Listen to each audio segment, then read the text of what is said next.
All right, guys, before I go into the next part here, there's another thing that I forgot to mention in part two. The thing I also didn't like was the Fuller name, like Jackson Fuller, Max Fuller. It was so weird and out of pocket to have the show called Fuller House, a play on Full House, but then also have the last name. Like, they could have been more creative with the name. I found it to be stupid and dumb.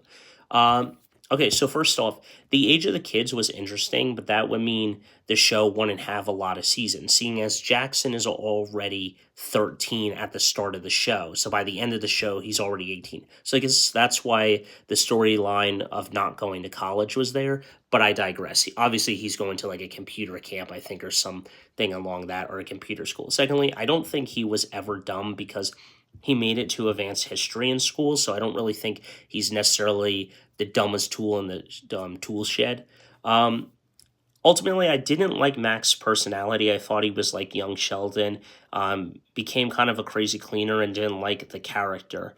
Ultimately, I think that they tried making DJ and him into like Danny Tanner 2.0, and it just didn't work for me.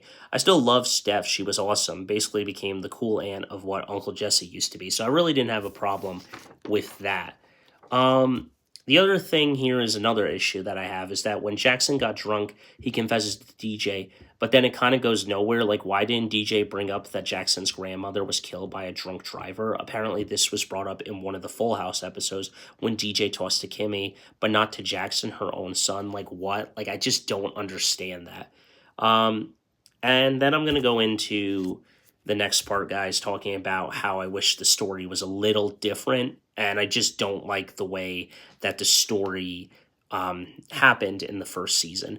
But yeah, there are some issues like that where they don't even bring up the driver hitting his grandmother. Like, I don't really understand these aspects of the show where they bring up similar issues years later, and that this is another reason why I don't really like the show to a certain degree, because it was a complete 180 and role reversal type thing. But I don't know. Let me know your thoughts, as guys. This is part three.